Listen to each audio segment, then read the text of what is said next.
Bonjour à tous. Alors, pourquoi parler aujourd'hui de Michel Foucault? En réalité, je ne suis pas venu vous parler de toute son œuvre, nous n'aurions pas le temps, ni même de tout ce qu'il aurait à nous dire sur cette petite expression, la société contre l'État. Concentrons-nous plutôt sur un ouvrage. En 1976, Foucault a donné au Collège de France un cours intitulé, entre guillemets, « Il faut défendre la société ». Je précise entre guillemets parce que Foucault cherche alors à étudier un certain type de discours articulé à une certaine pratique politique et qui se donne donc pour fin explicite la défense de la société. Mais défense contre qui? Ou contre quoi? Parle-t-on alors de la défendre contre l'État? Eh bien justement pas du tout. Foucault nous pousserait au contraire à nous méfier des États lorsque, précisément, ils revendiquent eux-mêmes la défense de la société. Et afin de comprendre pourquoi, afin de comprendre comment on en arrive à ce discours que je vous présenterai dans quelques minutes, il faut en passer par plusieurs étapes. Commençons donc avec Foucault par un postulat. Le champ politique est constitué en dernière instance par des relations de pouvoir. Je dis des relations dans le sens où il n'y aurait pas alors quelque chose comme le pouvoir qui pourrait être approprié, donné, repris, volé et qui appartiendrait en propre à une seule personne ou un seul groupe. Le pouvoir ne se possède pas, il s'exerce.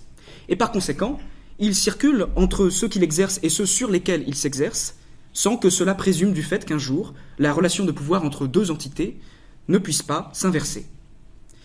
Cela dit, bien sûr, on sait que tout le monde n'occupe pas, de fait, des positions égales dans ce réseau de relations. Il faut donc ajouter que les positions favorables de certains individus, ou de certains groupes, s'expliquent par tout un ensemble de tactiques locales et de stratégies globales qui visent à solidifier et pérenniser une certaine configuration dans l'ordre des relations de pouvoir. Pour reprendre les mots de Foucault, le pouvoir, c'est le nom qu'on donne à une situation stratégique complexe dans une société donnée. Et la conservation des relations de pouvoir, de même que les tentatives d'en troubler l'état actuel, est donc, en réalité, une affaire de lutte. Devant une telle conclusion, il devient donc possible d'opposer au discours dominant sur le pouvoir, qu'on appellera le modèle de la souveraineté, une contre-hypothèse, à savoir le modèle de la guerre. Le modèle de la souveraineté dit en gros ceci. Certes, le champ politique peut connaître des moments de conflit et de lutte, voire même de guerre. Mais il n'y a de véritable politique que lorsque le pouvoir est acquis par une certaine personne ou un certain groupe qui, le plus possible, maintient la guerre hors de la politique. Le souverain, qu'il soit le peuple ou qu'il soit le monarque, est celui qui empêche la guerre. Ainsi, Foucault remarque que si Thomas Hobbes, le penseur de la souveraineté par excellence, dont vous entendrez parler tout à l'heure, si Hobbes, donc, insiste justement sur le fait que l'état de nature est un état de guerre de chacun contre tous, eh bien, lorsque les hommes passent un contrat et acceptent d'aliéner, de déléguer leur pouvoir d'agir à un souverain, cela permet de sortir de l'état de guerre. L'état civil et politique est un état de paix, au moins à l'intérieur des frontières. C'est une autre histoire à l'extérieur. Et la guerre civile, par conséquent, est une anomalie qui doit être conjurée. À l'inverse, le modèle de la guerre prétend que la guerre n'est pas conjurée, et selon deux aspects.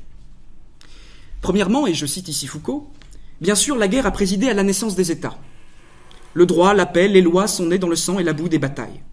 Mais par là, il ne faut pas entendre des batailles idéales, des rivalités telles que les imaginent les philosophes ou les juristes. La loi naît des batailles réelles, des victoires, des massacres, des conquêtes, qui ont leur date et leurs héros d'horreur.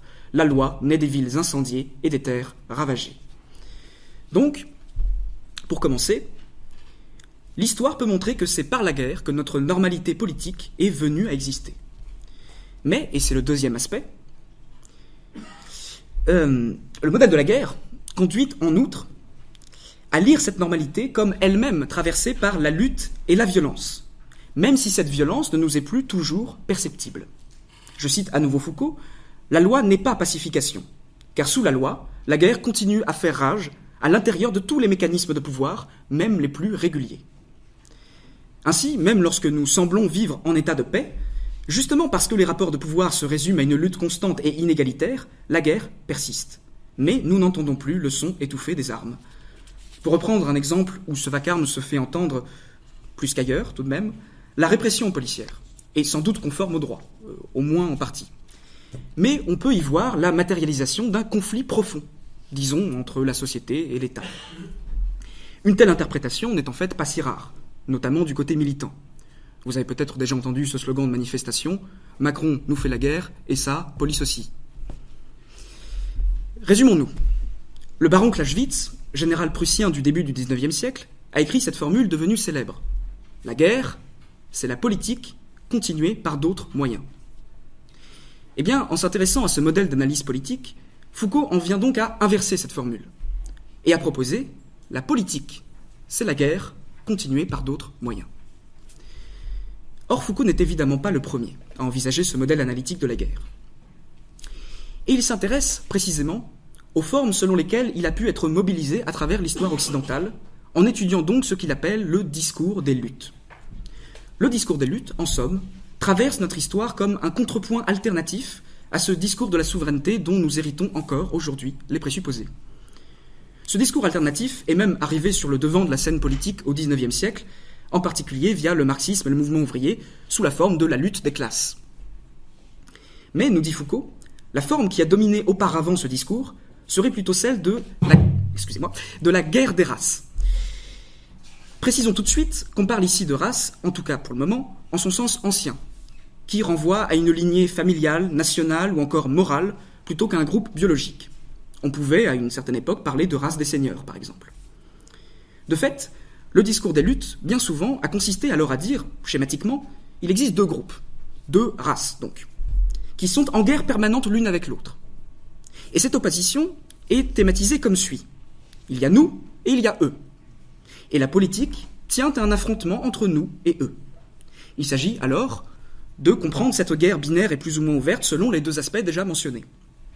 D'abord, la situation politique actuelle dérive d'une ancienne victoire, d'une conquête par l'un des groupes. Et à ce titre, le discours des luttes est celui des vaincus de l'histoire. Nous avons perdu. Et s'ils sont en position de pouvoir, c'est parce qu'ils ont gagné.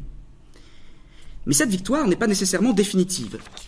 Et en tout cas, il faut ensuite voir que nous sommes encore en guerre contre eux, que la politique n'est que l'expression de cette guerre continuelle entre eux et nous.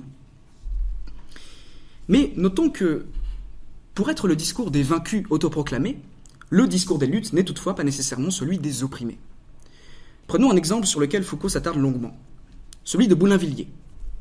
Henri de Boulainvilliers était un aristocrate français du XVIIe et XVIIIe siècle qui a justement élaboré un tel discours de la guerre des races afin d'interpréter le conflit qui opposait alors la noblesse à la monarchie en voie d'absolutisation.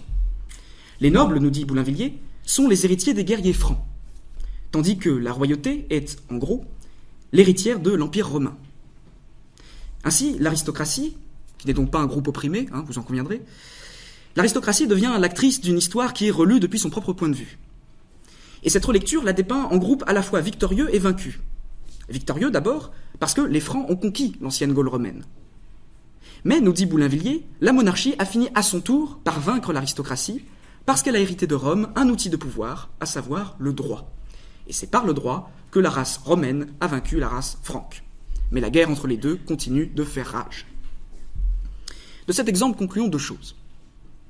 D'une part, malgré l'écart que le discours des luttes permet d'opérer par rapport à un modèle de la souveraineté qui viendrait masquer les tensions internes concrètes d'une société, il ne conduit cependant pas toujours à une analyse correcte. En l'occurrence, il serait facile de montrer que le récit historique de Boulainvilliers est totalement faux. Mais à la rigueur, cela importe peut-être moins que la fonction politique que ce discours remplit. Il s'inscrit dans une lutte bien réelle. Et d'autre part, non seulement le discours des luttes n'est pas toujours celui des opprimés, mais le fait qu'il puisse être celui de groupes relativement bien placés dans le réseau des relations de pouvoir doit nous faire envisager que le modèle de la guerre pourrait en fait très bien être récupéré et réinvesti par le discours dominant, à l'usage d'une pratique de pouvoir dominante. En clair, il est possible que s'opère une sorte de retournement du discours de la lutte. Or, ce retournement s'avère tout à fait décisif. Il intervient en effet conjointement à un processus par lequel l'État revendique une unification des groupes qui composent la société pour opérer alors une nouvelle division. Je m'explique. Depuis le seuil de la modernité, et surtout depuis la Révolution française, les États tendent à intégrer le plus possible, au moins en principe, tous les groupes qui composent la société à une unité que l'on peut, pour faire simple, identifier comme l'État-nation. Au sein de la nation, il ne peut plus y avoir de division reconnue. Il ne peut plus être admis qu'une lutte se déroule entre groupes antagonistes. La nation est un corps social unifié. Mais du point de vue de l'exercice du pouvoir, que faire à ce moment-là des éléments qui résistent à cette intégration?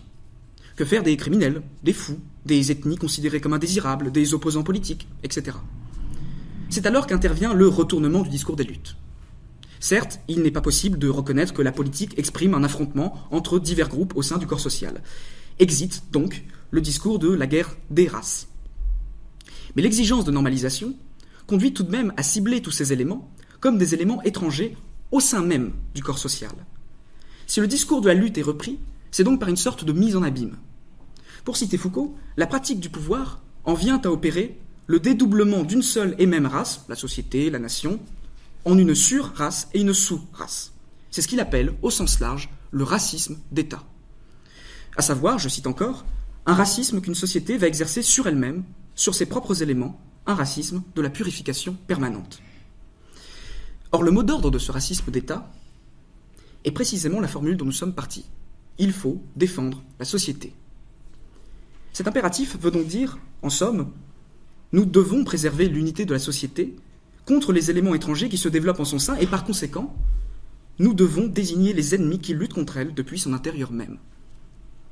Nous et eux ne sont plus deux entités séparées au sein d'un champ social neutre. Bien plutôt, ce sont eux qui nous attaquent depuis notre propre corps et nous devons nous défendre. Or, cette défense sociale s'articule avec une attention croissante pour la vie des individus et de l'espèce, ce que Foucault appelle la biopolitique. Nous n'aurons pas le temps de développer ce point, mais disons simplement que, pour Foucault, la formule de l'ancien pouvoir souverain était « faire mourir ou laisser vivre ». Le pouvoir du souverain tenait ultimement au fait qu'il pouvait décider d'infliger la mort ou de laisser la vie sauve. Mais nous serions passés à une configuration différente. Faire vivre ou laisser mourir. Le pouvoir moderne a pour but affiché de maximiser la vie, de la soutenir et de la renforcer, par le développement du système de santé par exemple. Mais alors, le fait de laisser mourir les hommes, voire de les tuer, fait d'autant plus problème. Dans cette mesure, ce racisme d'État dont nous parlons permet d'établir une division au sein du corps social. Une division, pour citer Foucault, une coupure entre ce qui doit vivre et ce qui doit mourir. Le racisme permet en effet d'isoler les ennemis intérieurs, de les présenter comme un danger. La mise à mort ou encore l'abandon, l'absence de soutien, devient désormais recevable dès lors qu'elle est comprise comme l'élimination de ce danger presque biologique. Ainsi, le mot d'ordre « il faut défendre la société » se double paradoxalement de sa réciproque. Il faut attaquer la société. La défense sociale exige que l'on s'en prenne aux ennemis intérieurs. Un exemple absolument extrême est fourni par le cas de l'Allemagne nazie, dont la pratique politique était fondée sur la nécessité de purifier le corps social de tous les éléments qui pouvaient prétendument les menacer. Les juifs, bien sûr, mais aussi les communistes, les handicapés, les tziganes, les homosexuels, etc. Les nazis, eux aussi, avaient élaboré un récit historique de la guerre des races. Mais ce récit était, chez eux, proprement biologisant.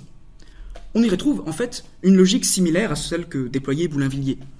Les nazis se présentent comme la race supérieure, celle qui régnait autrefois sur l'Europe et abattit les grands empires. Or, prétendent-ils, les juifs, au contraire, sont certes une race inférieure, mais ils sont parvenus à imposer la victoire par le complot, par des stratégies sournoises. Encore une fois, évidemment, tout est faux. Mais leur conclusion est simple. Si nous voulons survivre, il faut nous battre. Le thème de la lutte des races est donc structurant pour eux, mais vous voyez bien la différence. Il ne s'agit plus simplement de deux groupes se faisant face, mais d'une soi-disant race ennemie présente à l'intérieur de la société. D'où leur obsession pour le métissage. Le risque, c'est celui de la dégénérescence. On ne craint plus seulement que la race ennemie l'emporte sur la nôtre, on craint que cette part dégénérée et dégénérative de la société ne finisse par corrompre la communauté dans son entier. C'est pourquoi Foucault parle d'une extrapolation biologique du thème de l'ennemi politique. D'une certaine manière, le racisme nazi, proprement biologisant, a pu se brancher sur un fond politique déjà ancien, à savoir le discours de la lutte. Mais il l'a fait en puisant dans une forme plus récente, le racisme d'État. Il est d'ailleurs intéressant que quelqu'un comme Carl Schmitt, qui était donc un juriste important sous le régime nazi, ait précisément théorisé l'essence de la politique comme le fait de désigner ses ennemis.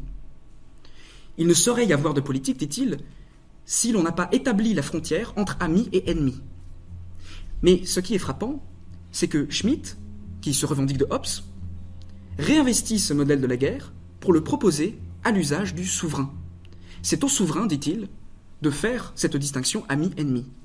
C'est à lui de décider qui sont les éléments à combattre. Le but du souverain est alors d'anéantir, de neutraliser en tout cas, son ennemi. On voit donc que le retournement du discours de la lutte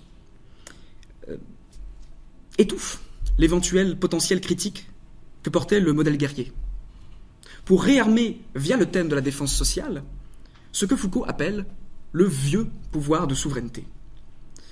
Alors même que les formes récentes du pouvoir se donnent pour tâche de soutenir la vie, il est toutefois possible d'aller jusqu'à l'extermination calculée, pour peu que les victimes soient assimilées à cette menace interne contre laquelle la société ou la communauté, la Volksgemeinschaft en l'occurrence, aurait bien le droit de se défendre. Entendons-nous bien. Il ne s'agit évidemment pas de dire que tous les États ou toutes les formes de pouvoir souverain sont assimilables au régime nazi. Et par ailleurs, l'anéantissement n'est pas l'unique issue de la défense sociale. Les ennemis intérieurs peuvent être humiliés, ignorés, enfermés ou encore réinsérés. Mais il est au moins clair qu'ils sont antagonisés, et qu'il n'est jamais totalement impossible que le degré le plus violent de la défense sociale ne succède à ces formes apparemment plus anodines. Et tout ceci confère alors une tonalité rétrospectivement glaçante à ce que dit Rousseau, autre grand penseur de la souveraineté, dans le livre 2 du Contrat social. Je cite « Tout malfaiteur attaquant le droit social devient par ses forfaits rebelle et traître à la patrie. Il cesse d'en être membre en violant ses lois et même il lui fait la guerre.